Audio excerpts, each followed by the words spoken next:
provocação. Uma coisa, nós estamos falando esse mês sobre apacenta as minhas ovelhas. Apacenta as minhas ovelhas. Tu me amas? Apacenta as minhas ovelhas. Quando eu leio o Evangelho, eu aprendo muitas coisas. Eu vejo que existem certas direções. O Evangelho não é para criança. O Evangelho é para adulto. Deus não quer você eternamente criança.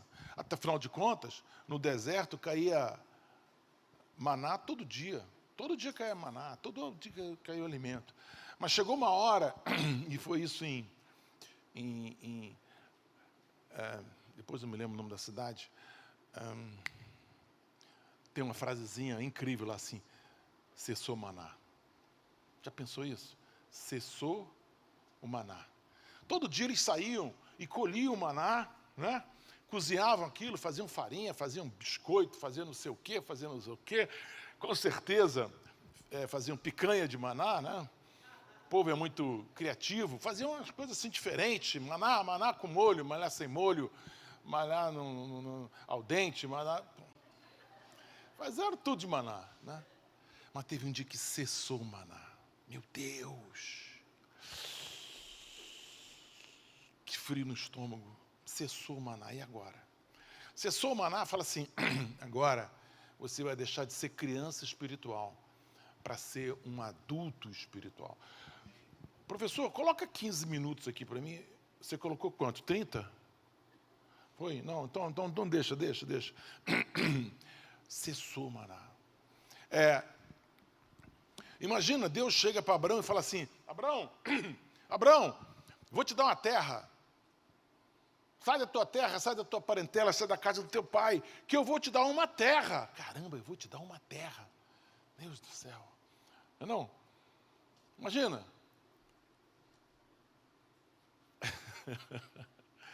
Eu vou te dar uma terra, rapaz. Aí eles, vai para o deserto, anda, né? O projeto de Deus no deserto, gente, eram 12 dias. Eles passaram 40 anos, por causa da incredulidade. Vou repetir. Está logo no primeiro capítulo de Deuteronômio, se não me engano, no verso 7 ou 8, que Deus falou que havia uma viagem para eles fazerem até a terra prometida, que seriam de 11 dias, como dentro de 11 dias tem um sábado eles ficam parados, seriam 12 dias. Mas levou 40 anos. Por quê? Porque eles não quiseram crescer, eles não quiseram amadurecer, eles quiseram se vestir de criança. Eles estavam vestidos de criança. A ideia deles era ser, eu sou incapaz, eu não posso. E aí, quando eles saem do Egito e vão para o deserto, começa a ter acessos de incredulidade. Acessos de incredulidade. Imagina isso. E aí Deus falou, peraí, com esse povo eu não consigo nada não. Aí aquela velha história que a gente fala, eles saíram do Egito, mas o Egito não saiu dentro deles. Eu fico brigando. Não, meus gigantes, todos são, né? Eles são, nós não vamos conseguir, vamos voltar. Eu tenho saudade da cebola, eu tenho saudade de fazer cidades. Faziam o quê? O que eles faziam? Eram cristãos, vamos dizer, hoje, seria uma igreja que está trabalhando para Faraó, para o mundo, sem fazer a vontade de Deus. Ou seja, era um povo de Deus? Sim, judeu era, um povo de Deus. Mas o que eles estavam fazendo? Tijolo. Para quê? Para construir cidades. Para quem? Para Faraó. Aonde estava o propósito de Deus na vida deles? Não tinha. Cuidado! Alerta vermelho. Cuidado! De repente a sua vida é construir tijolos para construir cidades de Faraó.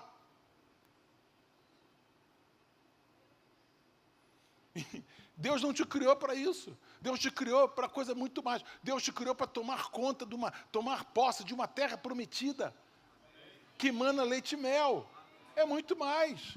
E aí a gente fica satisfeito fazendo tijolo, tendo que Deus nos chamou para fazer algo muito maior, cumprir propósito. Vide a palavra de hoje de pastor Elias, que você vai assistir amanhã no YouTube Sara Recreio. Então, Esse é o perigo. Você precisa, na sua mente, entender que quando você aceitou Jesus num ato de fé, quando você comeu do Cordeiro Pascual, quando você viu o Cordeiro de Deus que tira o pecado do mundo, Ele falou assim para você: sai do Egito. Sai do Egito. E vamos para uma terra que eu te mostrarei, uma terra que mana leite e mel. Deus só não avisou que na terra prometida, para com esse relógio. Deus não avisou, porque eu não comecei a pregar ainda. Deus não avisou que naquela terra prometida havia gigantes. Fala assim, gigantes. Fala assim, gigantes. Gigantes. Cidades fortalecidas, fortificadas. Homens que lutavam todos os anos, aquelas terras, aquele povo ali era um povo treinado com a luta, um povo que entendia de espada, que entendia de lança, que entendia de escudo, que entendia de guerra, de emboscada, de escaramuça, eles entendiam de tudo. Por quê? Porque eram guerreiros. E o povo de judeu era o quê? Era um povo que tinha saído da terra do Egito. No meio do caminho, uma geração ficou, porque eles não tinham fé. Deus falou, com essa turma aí eu não vou fazer nada. Então, deixa essa turma passar, a próxima geração, vou usar a próxima geração. Eles não eram guerreiros. Filhos de agricultores. Filhos de construtores de cidades para Faraó. Mas, no entanto, quando eles chegaram, viram que a terra era boa, que havia uma promessa, que havia propósito, e que Deus falou assim, vocês vão crescer, vocês vão dominar, vocês vão conquistar. Deus tem fases. Deus tem fases. A primeira fase qual é? É a Páscoa. Você comeu, né? Passou o sangue no umbral, creu, vestiu, acabou. Então, é a fase de todos, é a fase infantil. Não? Onde todo mundo pode fazer isso sem problema nenhum, sem custo nenhum. É crer no Cordeiro de Deus que tira o pecado do mundo, é ter fé em Jesus Cristo, é entender da graça dele, entender do pecado, entender do perdão, acabou, mais nada. Mas Deus não nos chamou apenas para isso. Quando Jesus vai nos deixando, ele fala aí de fazer discípulos, aí é propósito, aí é maturidade. Vamos lá, quem tem filho aqui? Quem tem filho? Quem tem filho? Você gostaria que seu filho fosse eternamente infantil?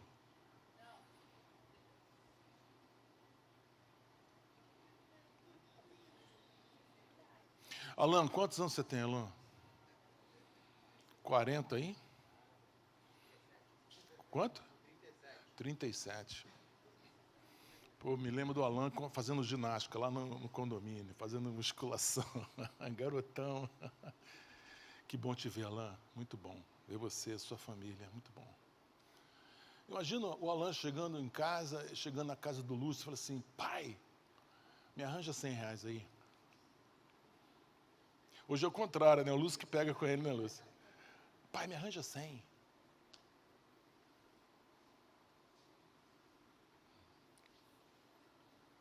Você não quer seu filho eternamente infantil. Você quer o seu filho o quê? Adulto. Por quê? Porque ele vai passar por situações que ele precisa ter maturidade, que ele tem que ter fé. Então, um amigo meu, ele é pastor, um homem de fé, um homem de milagres, um homem de passou por situações terríveis e não sei o quê. E um dia o filho dele chega e fala assim, pai, um filho adulto chega assim, pai, estou com câncer. E um câncer completamente diferente. O pai falou, pai, filho, eu vou orar por você, mas chegou a hora de você ter fé pelas tuas batalhas. Essa batalha é sua. Eu vou orar por você. A igreja vai orar por você. Mas você tem que se levantar. Você tem que se levantar contra essa enfermidade. E não aceitar. Aí você fala assim, pastor, mas o que tem a ver com tu me amas, apacenta os meus cordeirinhos? Que história é essa? Que introdução é essa? Eu estou introduzindo a palavra, porque eu quero dizer você, porque para sentar ovelhas você tem que decidir pela maturidade cristã, pelo crescimento cristão. Você não pode mais se se satisfazer. Você não pode mais se satisfazer com um McDonald's. Como é que é? Aquele negócio, combo. Combo que aqui chama aquilo? McLanche Feliz. Não é não? Quando você vai para o restaurante, você vai com o seu filho, com a sua filha, aí você fala assim para o garçom, tem prato infantil? Aí é arroz, feijão, bifinho, batata frita. Por quê? Porque é infantil. Dessa forma, nós não podemos, para avançar, nós não podemos ser eternamente aqueles que estão no deserto, dependendo do maná. Isso não é cristianismo. Você precisa nascer dentro de você um senso de propósito. Como eu estou vendo nessa igreja hoje, no Pai no Lar, pessoas fazendo Pai no Lar. Com uma alegria tremenda, um coração cheio de alegria. Não é não, Fabrício? A gente foi fazer um Pai no Lar, o cara falou, estou descendo aí, a gente na chuva, pegando, não, a chuva, né? Chuva. Eu falei, cadê esse cara? E a chuva, que o cara, eu perdi a chave, não sei o quê. E a gente entrou feliz da vida, molhado, cabelo molhado, camisa molhada. Por que Pai no Lar? Por quê? Porque é propósito. Senso de propósito. Tem pessoas perto de você que precisam ser apacentadas. Tem pessoas perto de você que precisam de uma oração. Uma oração. E você pode. Para você crescer, você tem que invadir a terra prometida, lutar contra gigantes. Isso traz maturidade, traz musculatura. Isso proporciona o quê? Condição de você avançar na sua vida espiritual e poder ajudar outros. Ajudar outros. Você me ama. Hein? Não tem um aparelhinho aqui, né? Eu trabalhei na Nuclebras, eu era geólogo, trabalhei na Nuclebras. E a gente tinha um cintilômetro. O cintilômetro é aquilo que marcava radiação. Então, a radiação podia ser urânio, tório e outros minerais, mas a gente trabalhava com cintilômetro. Aí você chegava perto lá do mineral. Eu trabalhei na região do Siridó, região do Rio Grande do Norte, Currais Novos e tal. Lá, uma região belíssima, linda, Caatinga, muito bonita a região. Eu trabalhei lá 2 meses. E trabalhei com cintilômetro. E quando você chegava perto lá do minério, lá do mineral, né, urânio, o cintilômetro fazia... Aí você tinha que trocar para ele, né, para uma outra escala. Incrível. Imagina se eu pegasse um amorômetro, será que existe isso? Amorômetro. E chegasse perto de você. O que ia dizer? Porque Deus amou o mundo, né? Então... Perdão, tu me amas. Pô, peraí, tu me amas. Então, tu me amas, apacenta. Aí eu vou chegar ao cintilômetro perto de você, vai fazer o quê?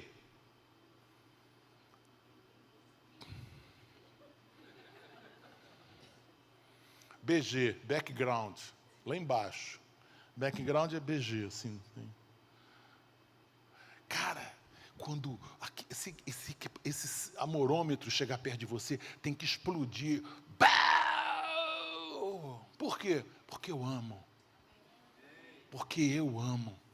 Que testemunho bacana nós tivemos ontem aqui no Arena, da Samanta.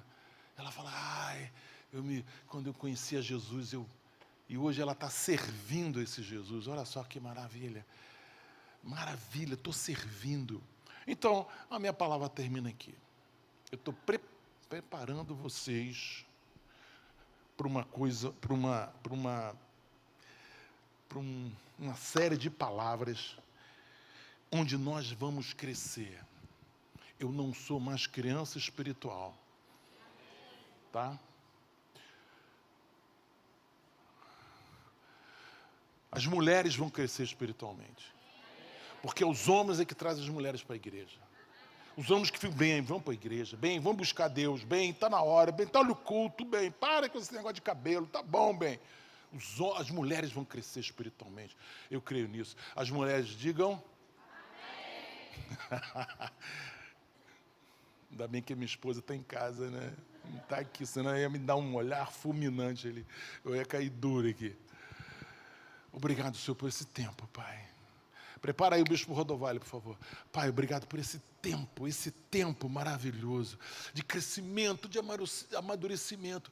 Nós não somos mais crianças espirituais, nós somos homens e mulheres adultos que enfrentam a terra prometida, que desbancam, que vencem os gigantes, que derrubam os gigantes para tomar posse do banquete. Pai, eu quero orar pelos nossos filhos, Senhor, que os nossos filhos vejam na gente homens e mulheres de Deus, para dizerem: eu quero ser assim, eu quero ser igual ao meu pai, eu quero ser igual à minha mãe, que são apaixonados por esse Deus maravilhoso que eles colocaram na minha vida. Obrigado por isso, Senhor.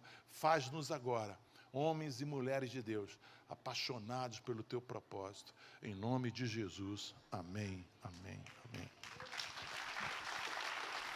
Vamos lá, eu volto já. Bispo Rodovalho. Eu quero abrir a Bíblia com você no livro de Provérbios 3, versículo 6. Provérbios 3, versículo 6. 3, versículo 6 de Provérbios. Um versículo simples, um versículo conhecido, mas riquíssimo, riquíssimo, que diz assim: reconhece-o. Pode pôr os 5 para mim, 5 e 6, 5 e 6. Confia no Senhor de todo o teu, mais forte, confia no Senhor de todo o teu coração, e não te confie, estribes no teu próprio entendimento. Só um minutinho. Às vezes teu entendimento falha, às vezes tua expectativa falha, às vezes aquilo que você pensa ser a mente de Cristo falha, às vezes aquela expectativa que você está aguardando falha. A expectativa que nós temos, o entendimento que nós temos, isso está na nossa mente, está na nossa mente. Não tem nada pior para nós, você e eu, para todas as pessoas, né, filhos de Deus, como você ter uma grande expectativa e ter uma resposta contrária àquela expectativa. Você está aguardando passar no vestibular e bomba. Você está aguardando passar no concurso e bomba. Está aguardando vender o imóvel e cai na última hora, ou comprar e cai. Você já tinha construído no seu coração todo um edifício de fé, vai dar certo, vai ser assim, vai ser assim, vai ser assim, vai ser assim. Isso é teu entendimento. Fale comigo, entendimento. Aí tu vai dizer: bispo, a gente não pode ter entendimento, a gente não pode construir essa expectativa para não correr o risco de sermos frustrados. Não, pelo contrário, nós temos que construir. Provérbios 16, eu volto agora mesmo, 16:1 diz assim, Provérbios 16:1, fala sobre os planos. O coração do homem pode fazer planos. O original não tem o pode. O coração do homem faz planos. Esse é o sentido original. O homem tem que fazer planos. Nós temos que planejar, nós temos que idealizar, nós temos que sonhar. Os sonhos é quem levanta nossas vidas. Quero ouvir um amém? Cada estação da sua vida, você monta um projeto de sonhos no seu coração. O coração do homem faz planos, mas ele não pode pensar que os planos dele já correspondem à vontade de Deus. Não é porque você fez planos que você já tem a garantia que aqueles planos é a vontade de Deus. Fala comigo, não. Os planos são tuas metas, teus sonhos. Ótimo, maravilhoso. É necessário ter. Se você não tiver, você está falhando na sua caminhada com Deus. Você tem que fazer planos, você tem que projetar o futuro, você tem que orar pelo futuro, você tem que crer no futuro, você tem o direito e a necessidade de construir dentro de você um edifício de fé. Eu estou crendo, eu estou orando, né? E mais ainda, em cada estação da vida. Não é apenas um plano, um projeto para a vida toda, mas em cada estação da vida. A cada 10 anos, mude os seus planos. Ou melhor, a cada 10 anos, acrescente coisas novas nos seus planos. Quero uma salva de palmas forte. Isso. Quando você começa, aí os meus planos agora é passar no concurso, ter um salário bom, é ter estabilidade, ou é abrir a empresa, é que a minha empresa faça um faturamento aí de R$1 milhão.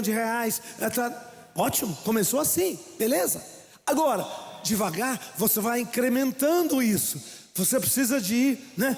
Do contrário, a água fica choca.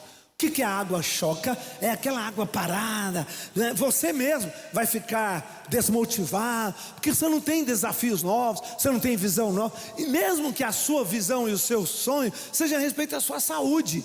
Não, minha empresa já está bem, né? Eu estou com uma equipe boa. Agora eu vou ter tempo para me cuidar de mim. Eu vou ter tempo para me poder fazer as correções faciais, ficar mais bonitinho, né? Agora eu vou poder fazer minha caminhada, né? Agora eu vou fazer, né? Ou comprar um apartamento, né? Ou uma chácara.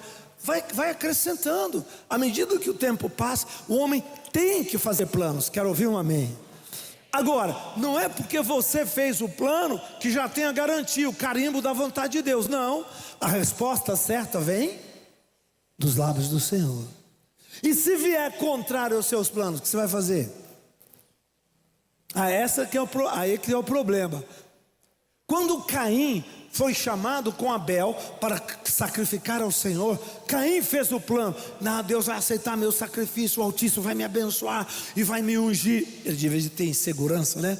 Embora fosse o mais velho, mas ele devia ter insegurança com Abel. Abel era muito amoroso, Abel era muito querido, Abel era muito emocional, e Abel entrava aqui, entrava lá, abraçava todo mundo, beijava, e Caim era mais machão, tal, reservadão. Então, em algum momento, aquilo mexeu com ele. E aí ele fez um plano de oferecer um sacrifício, e não deu bem. O Senhor não agradou do sacrifício dele, agradou do sacrifício de Abel. Mas ele não soube tratar com o fato de ter sido preterido, o fato de ter sido rejeitado. Muitas vezes você fala: se isso não acontecer, eu morro. Se eu não casar com você, eu morro. Olha para tua irmã e diga: está amarrado. Vai morrer nada, você vai viver. Se você não casou com ela, é porque Deus não quis, guardou, te protegeu. Era livramento do Senhor. Daqui 20 anos você vai olhar para ele ou para ela e vai ver o marido como é que está. Você vai ver ela como é que está. Você vai ver, Deus te livrou. Então não tem essa aqui, né? Não diga isso: se eu não alcançar este plano, eu morro. Não, nós temos que fazer planos. Olha o versículo 2: mas nós temos que deixar uma margem, se for a vontade de Deus. A vontade de Deus, ela manifesta na prática. Se não aconteceu na prática, não foi a vontade de Deus. Simples assim. Todos os caminhos nossos parecem ser puros. Quando a gente faz plano, a gente acha que está tudo certo, está tudo bom, a gente não vê defeito, a gente acha que vai cumprir as coisas. Mas o Senhor pesa as motivações, o Senhor pesa o coração, o Senhor pesa o espírito. Você está querendo esse plano, mas esse plano não vai ser bom para você. Se você conseguir isso, você vai largar a igreja, você vai me largar. Se você conseguir isso, você vai para uma vida muito supérflua. E aí Deus pesa a motivação do espírito. E quando Ele pesa a motivação do espírito, se Ele vê que aquilo não é bom, Ele fecha a porta. Versículo 3. Confia no Senhor as tuas obras. Faz o que você tem que fazer, vai trabalhar, vai cumprir a sua agenda, e os desígnios do Senhor serão estabelecidos. Faz o certo, faz o que Deus te chamou, e deixa que o que for de Deus vai ficando, e o que não for desígnio não vai ser estabelecido.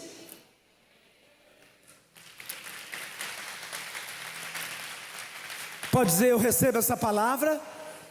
O problema é que nós queremos que o que seja estabelecido é o que eu quero, e não o que é o desígnio do Senhor.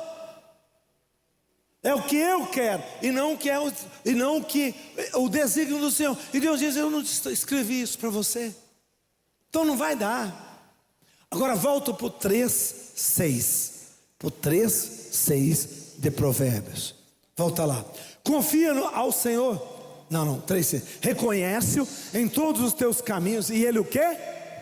Endireitará o quê? as tuas veredas. Só um minutinho. Endireitar o quê? O que é endireitar? Endireitar é corrigir os planos que você fez, que você pensava que era a vontade de Deus, que era o desígnio de Deus, e não foi. E você não sabe como reconstruir. E você para e diga: agora, como é que eu vou ser? Agora, o que eu vou fazer? Agora, para onde eu vou? Alguém já se fez essa pergunta? Eu fiz muitas vezes na minha vida, mas muitas vezes. Senhor, e agora? Porque a expectativa foi contrariada pela realidade. Você tinha uma expectativa e a tua expectativa veio na contramão da realidade. E aí? Tranquilo. Como é que eu conserto isso? Eu vou ter que reorganizar minha vida. Eu vou ter que reorganizar meu projeto. Mas o mundo acabou? Não.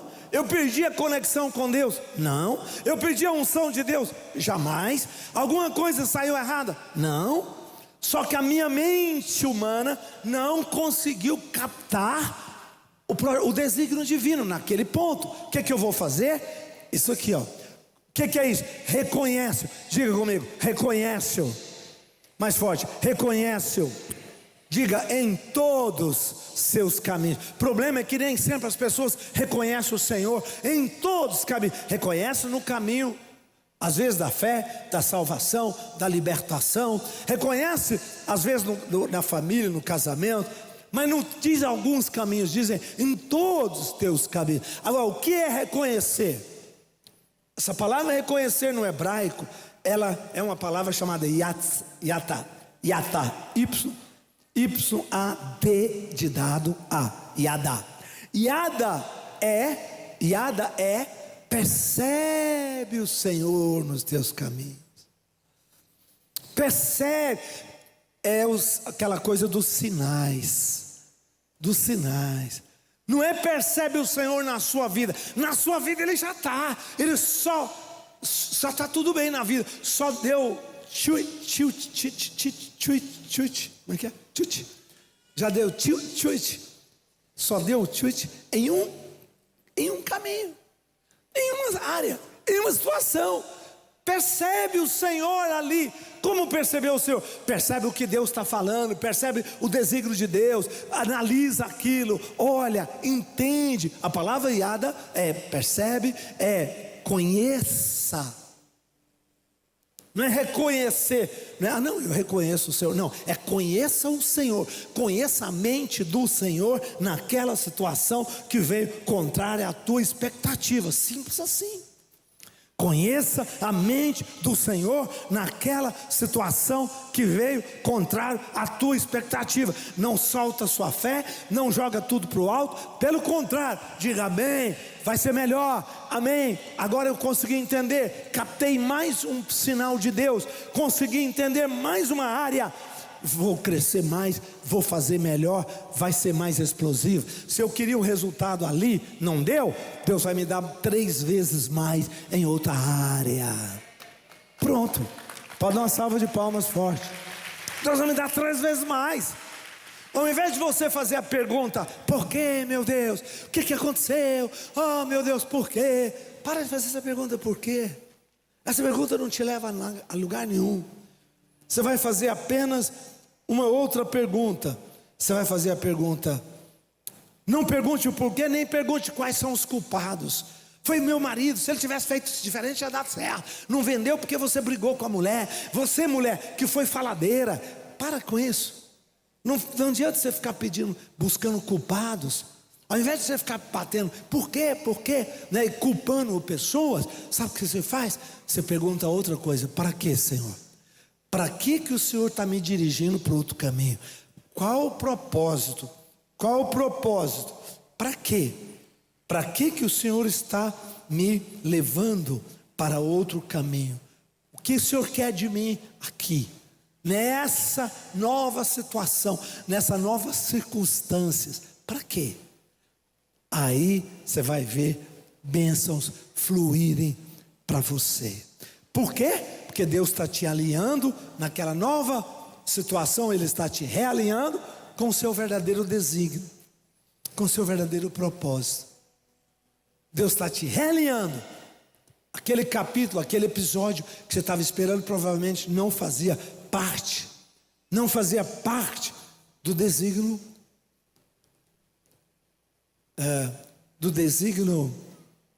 como é que fala? Perfeito de Deus. Às vezes Deus dá o desígnio perfeito e o desígnio permissivo. Às vezes Deus permite, mas não quer dizer que Ele permite que é o perfeito. Muitas vezes Ele fecha a porta, porque Ele diz: você está insistindo muito nessa coisa que eu estou permitindo você, mas não é o melhor para você. Quantos querem a força de Deus, na plenitude de Deus total na tua vida? Então, aceite o desígnio perfeito de Deus para você. Pode dar uma salva de palmas? Aceite o desígnio perfeito de Deus para você. Amém ou não? Muito, muito importante.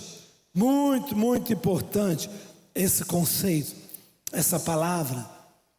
Abra sua Bíblia comigo ainda, vamos lá, gente. Projeta mais, segundo livro de Samuel 21:1. Segundo livro de Samuel 21:1. Primeiro versículo. Isso, segundo Samuel. É isso aí. Houve nos dias de Davi uma fome de 3 anos. 3 anos consecutivos. Bom, preste atenção. Você acha que fome é aguardado? Alguém tem expectativa? Não. A expectativa do rei era os celeiros cheios. A expectativa do rei era tudo certo, fartura. Lógico, ele precisava daquilo, o reino precisava daquilo. A expectativa era bênção. E de repente veio na contramão. Olha aí, o que eu estou pregando aconteceu com Davi. A expectativa dele foi frustrada. E Davi é um adorador. Davi tinha excelentes sacerdotes. Davi cumpria a agenda de Deus. E de repente a coisa veio contramão. Davi jogou tudo para o alto. Davi se rebeliou. Davi se murmurou. Não, o que ele fez? Consultou ao Senhor. Diga comigo, consultou ao Senhor. Mais forte. Diga comigo, todas as vezes que a minha expectativa for frustrada em fé, diga: eu vou consultar ao Senhor. Olha para teu irmão e diga: daí você precisa estar alinhado com a voz de Deus, seus líderes, seus mentores, seu sacerdote e o Espírito Santo no seu coração. Quero uma salva de palmas forte. Davi esperava colher naquele ano 1 tonelada de alimentos. Colheu 100.000 sacas. E o prejuízo? Teria que comprar comida de outras nações. O tesouro do reino vai sofrer. O que ele fez? Calma, eu vou organizar minha mente. Eu vou reorganizar minha mente. Ao invés de ficar me debatendo, por quê? Eu vou entender, para que o Senhor fez isso? Para quê? Para que o Senhor fechou as janelas dos céus? E a minha expectativa que eu tinha de colher toneladas foram frustradas. Eu colhi um negocinho assim. Por quê? Para quê? Aí Deus diz: para chamar a sua atenção. Para chamar a sua atenção que tem que ser corrigido algumas coisas no mundo espiritual. Fale comigo, amém. Quantos querem que Deus, quantos dê a Deus o direito de corrigir o mundo espiritual que precisar? Dê uma salva de palmas, diga amém. Pode fazer, sim. Davi consultou o Senhor e o Senhor lhe disse: há culpa de sangue sobre Saul e a sua casa, porque ele matou os gibeonitas. Olha, nunca ele ia imaginar. Para que o Senhor fechou os céus? Qual foi o propósito disso? Para fazer correções na injustiça eterna, nos portões espirituais. Os portões espirituais estão desalinhados. Saul, com a sua autoridade, com o seu reinado, praticou injustiça, sangue inocente, quebrou a aliança que Josué estabeleceu. E eu não aceito isso. Isso está gritando aqui no céu, tem que corrigir isso. Uau! Como é que eu corrijo isso, Senhor? Como que eu corrijo isso? 2, versículo 2.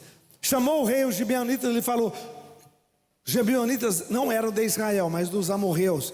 E os filhos de Israel tinham jurado poupá-los. Porém Saul os destruiu no zelo, na ignorância. Saul era um bobão, né? Um cara que não entendeu a oportunidade que Deus deu a ele, né? Ficava lutando com sombras, lutando com vultos, demônios, ciúmes, medo. Um cara doente emocionalmente mais. Pelos filhos de Israel e de Judá. 3. Perguntou Davi aos gibeonitas: que quereis que eu vos faça? Que resgate vos darei, para que abençoeis a herança do Senhor. Já pensou?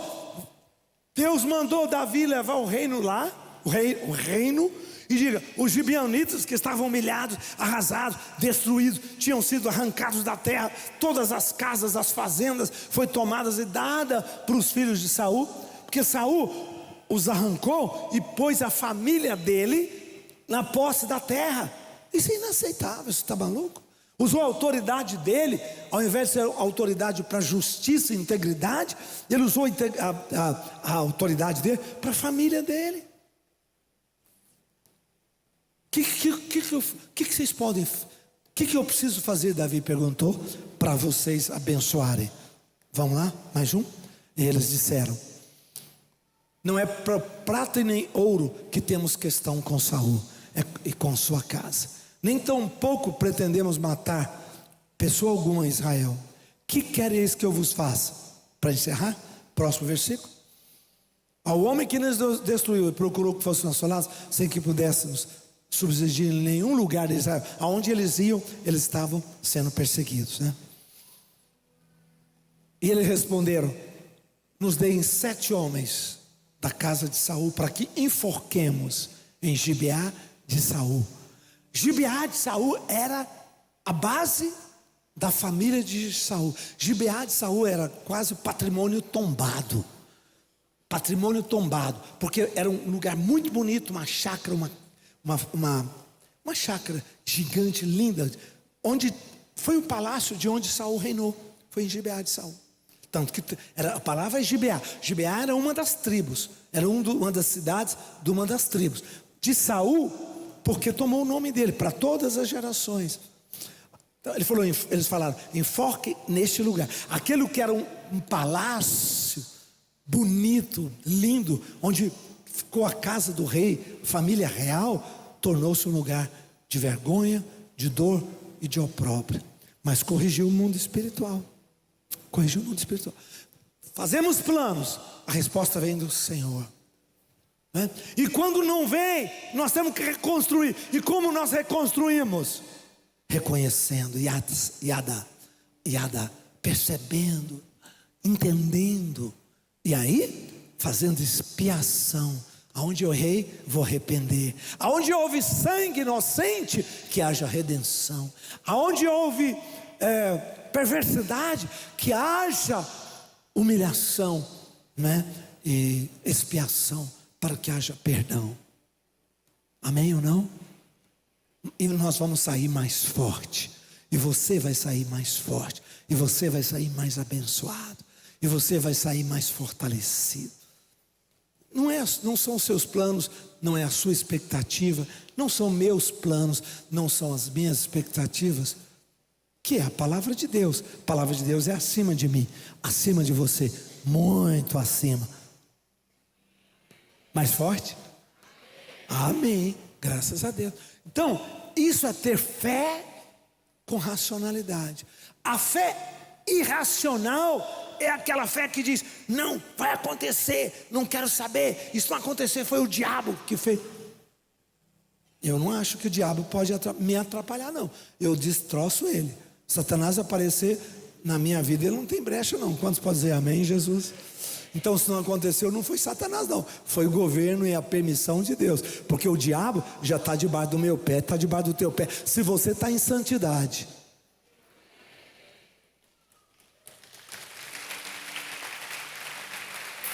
Se você está andando com Deus, Satanás não vai te atrapalhar, não. Ele não tem esse poder todo, não. Que é isso? Ele tem um poder se nós dermos legalidade, se nós estivermos dando brecha, se nós estivermos sem oração, se nós estivermos sem armadura. Agora você está em armadura, estando em fé e não aconteceu, menos. Que isso? Isso é o desígnio de Deus. Simplesmente isso. Vamos mudar a mente. Vamos mudar a mente. Vamos mudar o entendimento. Vamos reconhecer, perceber os sinais de Deus naquele episódio. Como Davi estava esperando uma colheita maravilhosa, estava esperando uma colheita que iria transbordar, estava esperando arrebentar. Aquele ano ia ser o ano que ele ia arrebentar, que o país ia, e de repente, furou a bola. Quantas vezes acontece conosco? E aí, vamos reconhecer o Senhor, vamos perceber o Senhor naquela situação. Ele percebeu o Senhor naquele fracasso das colheitas. E ao perceber o sinal do Senhor, ele falou: tem injustiça no mundo espiritual, tem injustiça, tem sangue, tem clamores nos portões das cidades celestiais, espiritualmente falando. Vamos corrigir isso. Vamos corrigir isso. Corrigiu? Vamos voltar a crescer. Vamos explodir. Foi isso que aconteceu. Eu quero ouvir um amém. Nesse mês de outubro, nós estamos fazendo a campanha do Vale da Decisão. Você vai entrar em oração, em jejum, você vai entrar em clamor. E tudo aquilo que vier na contramão, problema não. Se veio, calma. Deus vai te dar o resgate. Deus vai te dar um caminho. Deus vai te dar muito mais. Vai transbordar na sua vida. Pode dar uma salva de palmas. Dá para dizer amém? Eu recebo essa palavra.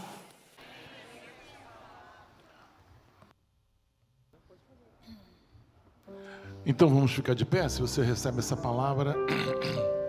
Essa palavra fala de uma quebra de maldição. Uma quebra de um problema que vem contra você, muito maior, né? E que você age, obedece, e tudo então é revertido em nome de Jesus. Quero te fazer um convite. Terça-feira é um dia de batalha espiritual aqui na nossa igreja. Terça-feira nós temos temas muito voltados a cura, milagres, prodígios, transformação, respostas. Se você conhece alguém, traga essa pessoa, né? Alguém está passando por uma crise muito grande, venha, traz ela, para que ela possa ser ajudada também em nome de Jesus. Grandes batalhas. Até um tempo atrás eu colecionava todos os papéis que eu escrevia de pedidos de oração. Impressionante quantas orações Deus respondeu na minha vida. Quantas orações.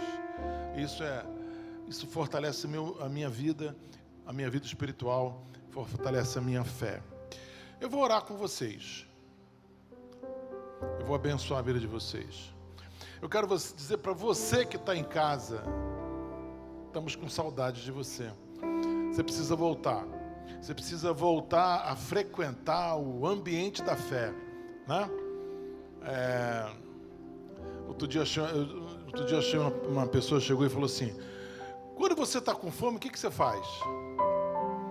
Aí a pessoa falou: eu vou comer. Se você assistir o Masterchef, mata a sua fome? Não. A sua vida espiritual não se constrói pelo online. Online é uma oportunidade. A sua vida espiritual é construída aqui, no seio da igreja, nas trocas, no aprendizado, na unção. A unção que está aqui nesse lugar. Estamos com saudade de vocês. Estamos com saudade de vocês. Eu quero orar agora por vocês. Eu quero orar agora pela essa semana. Eu quero orar pelas nossas células. 8h30 da manhã nós estamos no nosso Instagram, Sara Recreio, estudando um salmo, estudando Gênesis, aliás, estudando um texto para abençoar a sua vida. Você já começa o dia conectado com o Pai. Obrigado, Senhor, pelo privilégio de estar ouvindo a Tua voz, ouvindo a Tua palavra. Oh Deus, Tu sabes todas as coisas. Papai, o Senhor quer que nós cresçamos. Pai, nós vamos crescer nas nossas células, porque nós vamos ali, será um ambiente de fé, de milagre, que outras pessoas chegarão e serão ajudadas, serão alcançadas em nome de Jesus. E eu quero declarar que, Pai, essa semana é uma semana de milagre, que essa semana é uma semana de transformação, que essa semana é uma semana de respostas de orações. Eu vejo no céu nuvens se chegando, carregadas, e vão chegar até nós e derramar bênção sem medida sobre nossas vidas, em nome de Jesus. Obrigado, Senhor. Obrigado, Pai. Que a graça do nosso Senhor e Salvador Jesus Cristo, depois dessa oração, se você quiser receber uma oração, nossos pastores estarão aqui, nossos líderes estarão aqui, queremos orar com você, ministrar sobre a sua vida. Se você tem algo no teu coração que precisa de resposta, você vai receber a resposta agora, aqui nesse lugar, em nome de Jesus. Que a graça do nosso Senhor e Salvador Jesus Cristo, o amor de Deus Pai, a unção e a consolação do Espírito Santo seja sobre cada um de vós. Essa semana você vai ter muita paz no coração. Paz no coração é importante. Paz com Deus, paz de Deus e paz com os homens. Essa semana, você está invisível aos teus inimigos. Por quê? Porque você está debaixo do sangue de Jesus. Essa igreja ora pela sua vida, essa igreja ora pela sua família, pelo seu casamento, pelo seu trabalho. Essa semana, porque você tem semeado na presença do Senhor, Ele vai te dar uma colheita. Pessoal, não escutei não. Como é que vai ser a sua colheita? Uma colheita sobrenatural de vidas, de pessoas, de milagres. Colheita sobrenatural de oportunidades. Colheita sobrenatural de paz na tua vida. Eu te abençoo, eu te abençoo, eu te abençoo, eu te abençoo, eu te abençoo. Só lembrando, se você puder, passa ali no Sara Social e compra um alimento, porque nós estamos precisando alcançar muitas famílias. E você quer receber uma oração? Vem aqui na frente. Vem aqui na frente receber uma oração.